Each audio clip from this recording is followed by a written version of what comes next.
Welcome back to the Fantasy Price Check. Today we're talking about Travis Kelce. Just to let you know what we're doing on the channel, we are taking a look at player ADP and we are grading them based upon whether they are overpriced, underpriced, or fairly valued.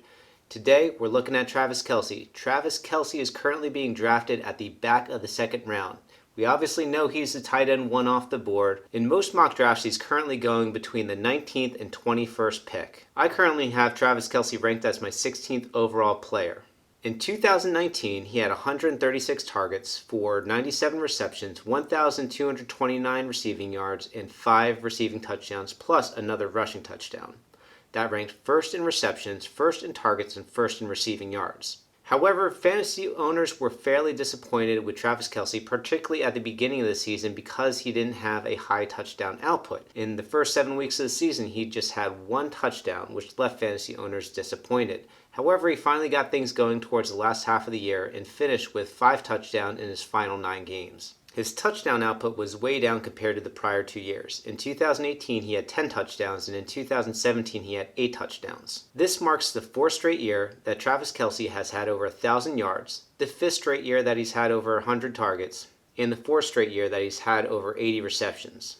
We know that Travis Kelce is the best tight end in the league. The question is, when do you draft him? For purposes of determining his draft value, I basically want to consider him a wide receiver and then maybe give him just a slight bump because of the position that he plays at. Because he's at tight end, he gives you a tremendous positional advantage. If Travis Kelce was a wide receiver, he would be the wide receiver 7 off the board. He would be going right after Chris Godwin and ahead of guys like Mike Evans, Amari Cooper, and Kenny Golladay. That's exactly where I have him ranked. The top 4 receivers are obviously Michael Thomas, Devontae Adams, Julio Jones, DeAndre Hopkins, and then Tyreek Hill and Chris Godwin.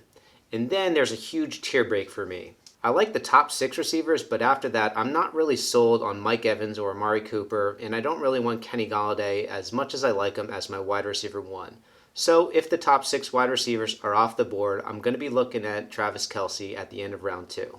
There's just so much value at wide receiver that you get later in the draft. I love drafting wide receivers in the 4th and 5th rounds. There are so many guys that I like right in that area where you don't need to take a wide receiver early.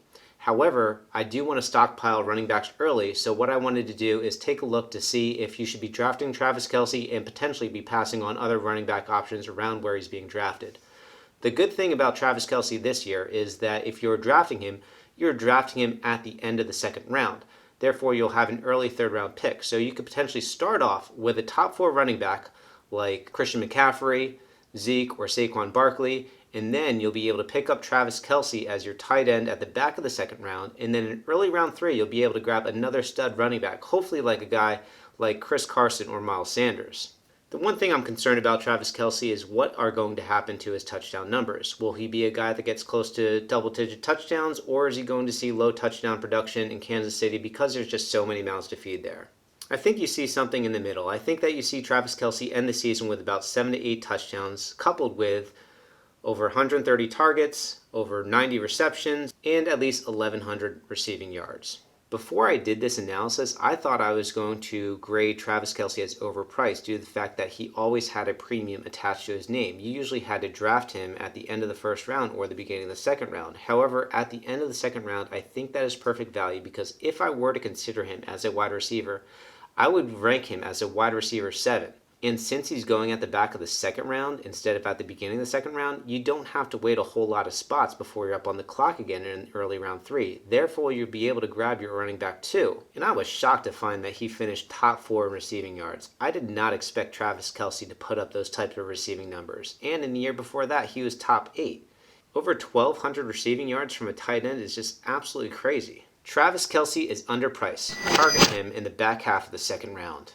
Guys, if you like this video, please click that like button. If you want more price checks in the future, please subscribe. And if you want to tell me what you think of Travis Kelce, leave a comment below. Please be also sure to check out our website, fantasypricecheck.com, and also check us out on Instagram and Twitter. I'll see you on the next one.